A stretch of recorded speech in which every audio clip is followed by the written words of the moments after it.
All right, we're just getting a quick test signal here on audio. I'll make sure that we have everything in working order. All right, we're just getting a quick test signal here on audio. All right, looks good. Hopefully that will be good for the rest of the Bible study. Good evening. Let me switch over here.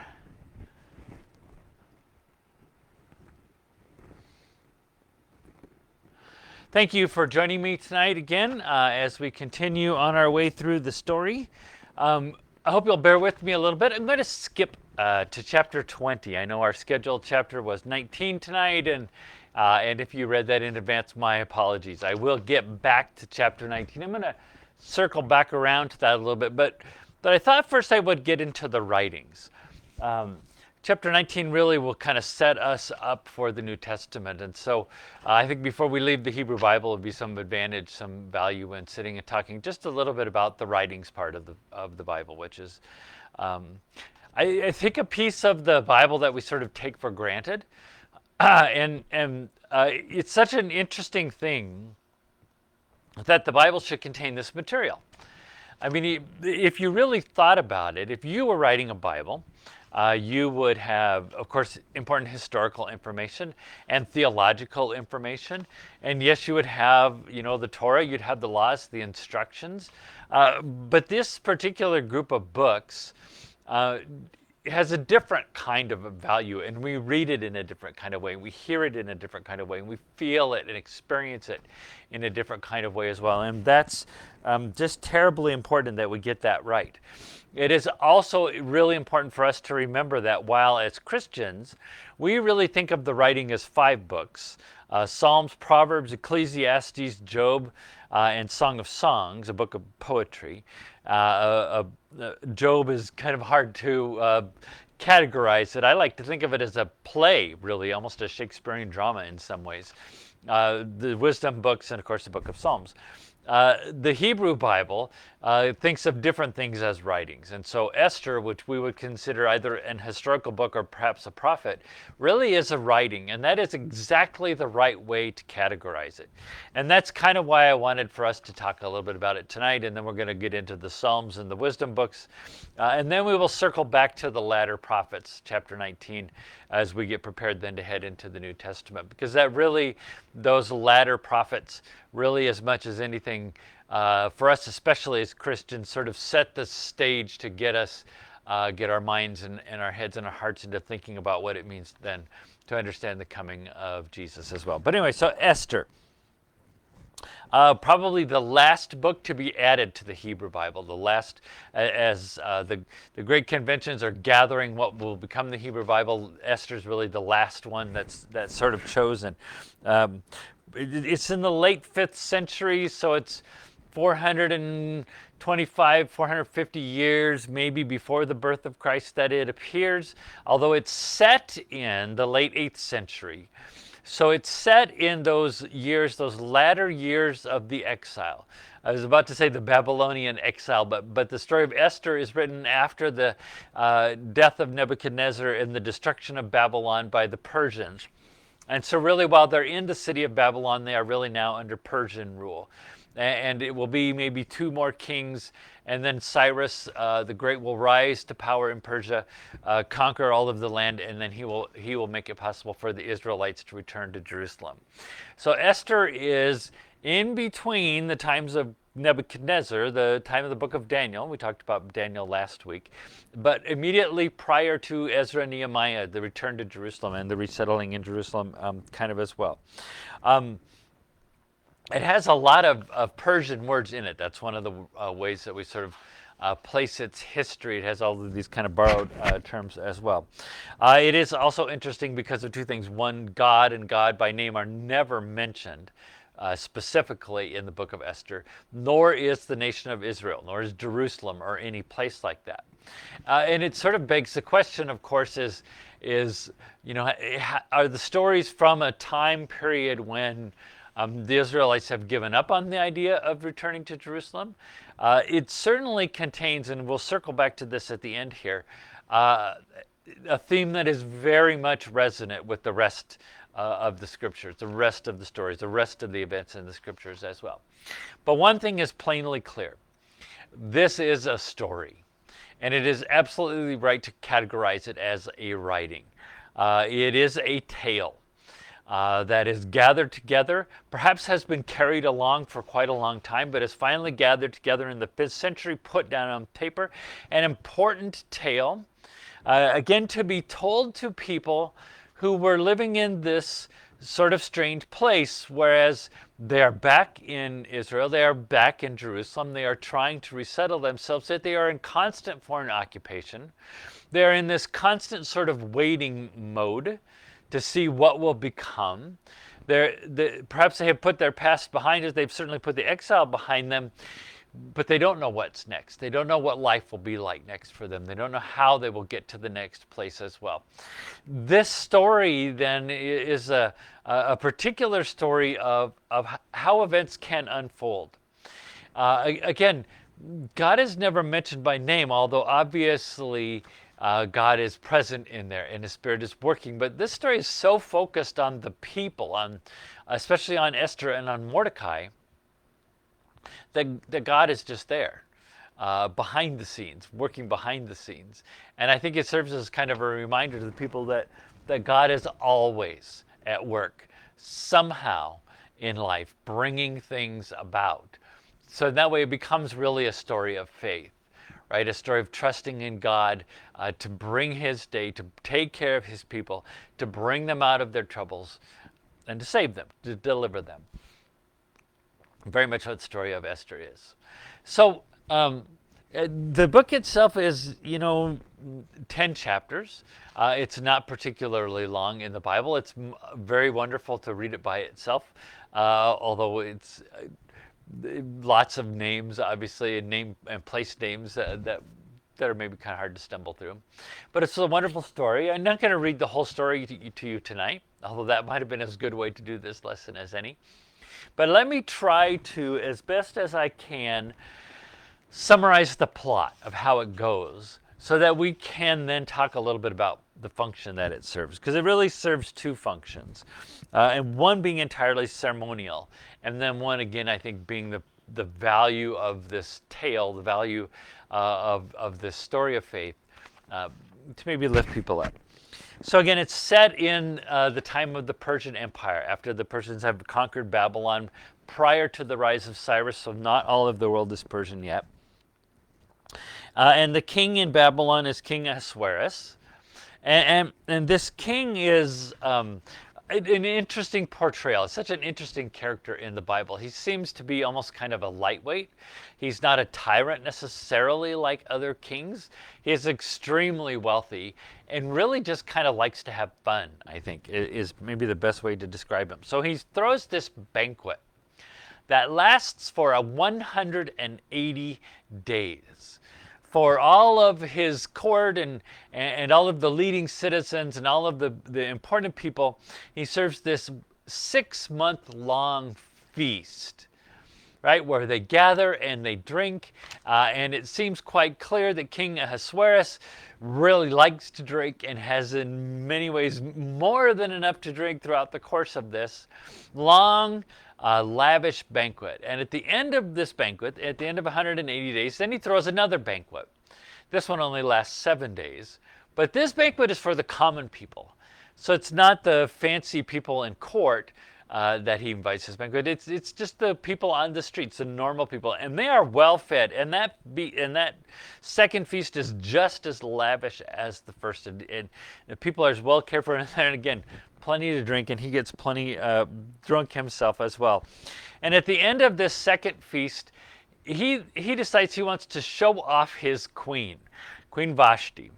And so he calls his eunuchs, he calls the people who can't take care of the queen, and I'm going to assume her harem, his harem as well. And he says, tell the queen to come out, make sure she wears her royal crown. We're going to show off what a great beauty he is. Now, scholars have a great debate here about this moment, because it is implied in the text, because of the way he says, have her come out wearing her royal crown, that his actual orders were that should be the only thing that she should wear. not all scholars agree on that. Alter, who I often use his translation, suggests that's exactly what the order was, because of course the end of it is that she refuses. Why else would she refuse, perhaps? So she refuses to come out and be paraded around and shown off, which of course makes the king really angry. So he deposes her. He gets rid of her. And so now he needs a new queen. So he decides to hold this national beauty contests.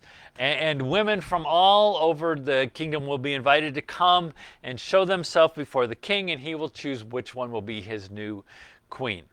It's sort of like The Bachelor without all the roses, right? So there's this great time when these women are brought before the king from all over the place. And there is a woman there, a Jew, and her name is Esther. And her uncle, Mordecai, says she should go and present herself to the king. She is a lovely, lovely woman. She should. And Mordecai says, though, don't tell him you're a Jew. Just go and present yourself and see what happens. So she does. And the king, of course, is much struck by her beauty, and he falls madly in love with her, and he elevates her, and she becomes the queen of Persia as it exists at this time. So here is Esther, this woman who is sort of passing now, because she's not told anybody that she's a Jew. Now she is the queen, and she, very much the love of the king, and on and on. Now, there's a little subplot here that happens that becomes very important, and it's actually one of the lovely ways that this book is written that we get a little whisper of it now because it will become important later.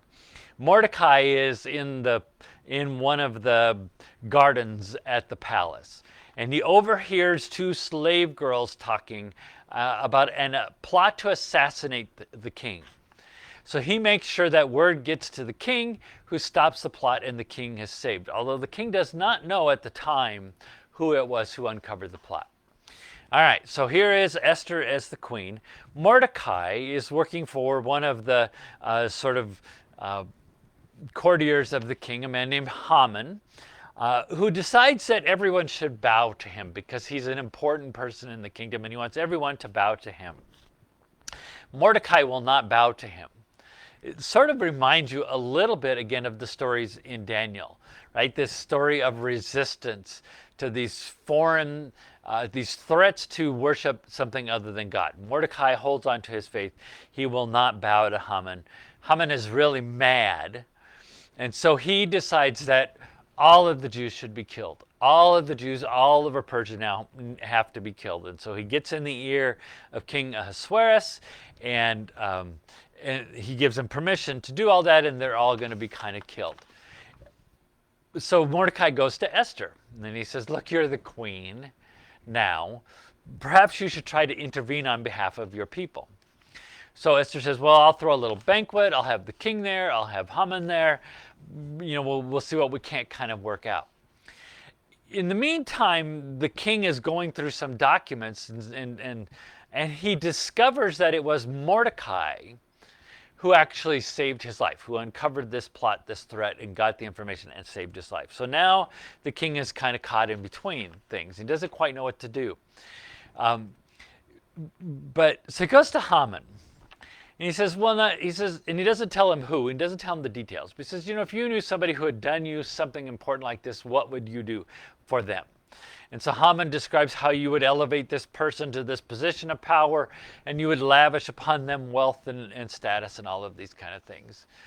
So the king takes his advice, and he lifts up Mordecai to this important position in the kingdom and makes him one of his right-hand men. And that's when the tables are turned then. So now Esther is the queen, and Mordecai has this position of power, and so they turn on Haman. And Haman has created this enormous spike on which he had intended to impale Mordecai. Well, it's not the prettiest, loveliest little story, because what happens, of course, is then that they get the king to impale Haman on that spike, right? And so now all of the Jews are saved. And none of them are going to be killed. And so instead, Now Esther goes to the king and says, we need to kill all the people who were going to kill all of the Jews. And so the Jews are let loose. They are allowed to kill and loot and plunder all over the kingdom as they choose. Haman's 10 sons are impaled as well. And the end of the story is Esther's the queen, Mordecai is in charge. Everything is great. Purpose 1 of this book. This is the Feast of Purim. All right, this is an annual springtime festival, and it's described in the book of how it will be celebrated. This is in chapter 9. It says, therefore do the village Jews who dwell in unwalled towns make the 14th day of the month of Adar rejoicing and banqueting and holiday and the sendings of portions of food to each other. Haman had schemed against the Jews to destroy them and cast a pur, which is a lot, that is, sort of a random choosing, to panic them and destroy them. And when Esther came before the king, he said with the missive, let the evil schemes that he hatched against the Jews turn back on his own head. And they impaled him and his sons on stakes. Therefore have they called these days Purim by the name of the pur. So here's this wonderful festival. It is the great festival that is not outlined in the Torah, not required as a religious holiday, but it is this terrific festival then that they gather to celebrate every year. I think I have up here kind of a description of how Purim is celebrated. It's a day of feasting and drinking and merrymaking, embraced by the Jews. It has no warrant among the festivals in the Torah. So it involves certain things: an exchange of gifts of food and drink, donating charity to the poor, a celebratory meal, a public recitation of the scroll of Esther, usually done at the synagogue, and then reciting additions to the daily prayers and the grace after meal. So the book itself may come. It may be that this festival is celebrated after the Israelites return to Jerusalem, and then finally this book is put together as a way of describing, explaining how this festival came to be, what really is the story sort of behind it as well. And in that, this would be sufficient, it seems to me.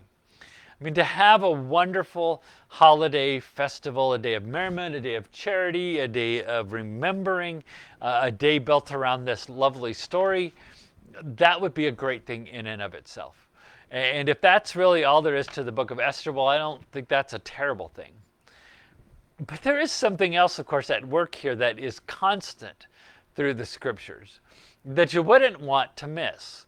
And I think that's what makes this book canonical. That's what makes it important in the Bible, because it really fits into something that we have been talking about now for 19 weeks. And that is this idea of reversal of fortune. Or as we have often called it, or as the prophets call it, justice. Right? That here is the grace of God, that it always lifts up those who are low and brings down those who are proud and arrogant and high. Right? It always turns the table. Saving and redeeming is always about who God lifts up, who needs to be lifted up, who is poor. And the word of judgment, again, all the way through the prophets, that you should be rich and wealthy and live lavish lives of abundance while others are poor and starving, is against the values of the kingdom of God. It is not how God intends you to live. It is against the laws of God. It is a truth wired into the Torah that community exists to protect those who have no one to protect them, to keep people from becoming low while others raise themselves up.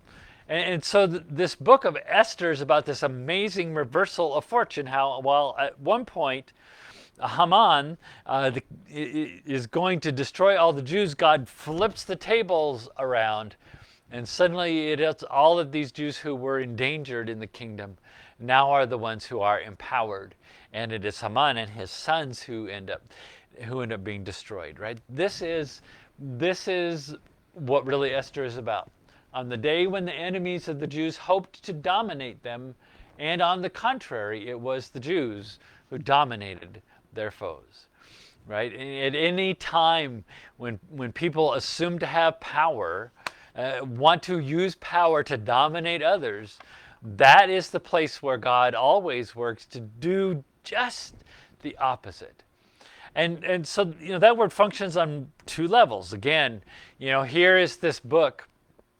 Here's this story and this festival that is so important to the Jewish people in these last few centuries before the birth of Jesus, who need to be reminded again and again that God is watching out for them and God is protecting them, and that this promise, this reversal of fortune, will hold true, that God will not abandon them, that He will bring them to a new place, and that this is how God expects them to live, that this is what God expects of them, that they should be about the work of reversing the fortunes of those who are unfortunate, that they should be about lifting them up and helping them out and taking care of them and not forgetting them. That is the whole point of the thing. That is the whole point of the scriptures. That is the whole point of the Word of God.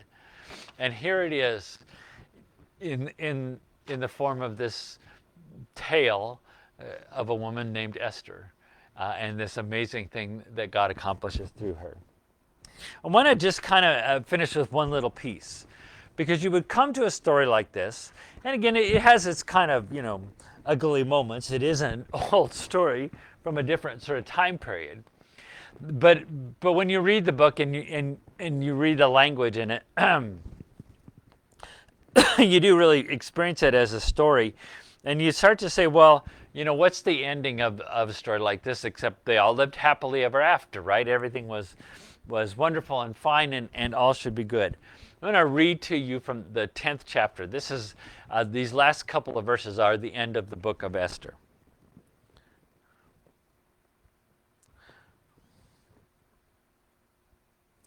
It says, "And King Ahasuerus imposed forced labor on all the land and on the coastlands, and all the acts of his authority and his might, and the account of Mordecai's greatness, to which the king raised him, are they not written in the book of the acts of the kings of Media and Persia?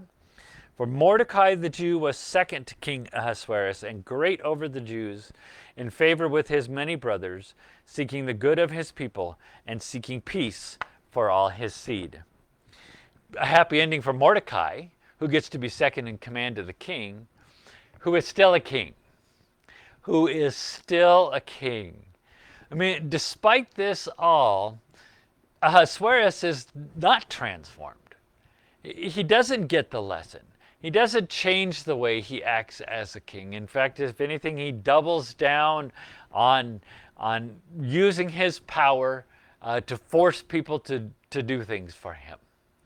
It is a reminder that while this book is about things working in the world, Esther using her position as the queen to achieve something for the sake of her people, it is also a reminder about the way the world works. And that the way this world works is not the way of the kingdom of God. In the end, the king is still the king. And if we were to read this story and say, well, great, let's grab worldly power because it will help us and we can change the world and everything will be all better, the end of the story is no. That is not the way. Living by the ways and rules of this world, using power in the way that this world uses power, will never lead to a happy ending. It will always lead someplace else. We will have to wait for God to lead us to a happy ending.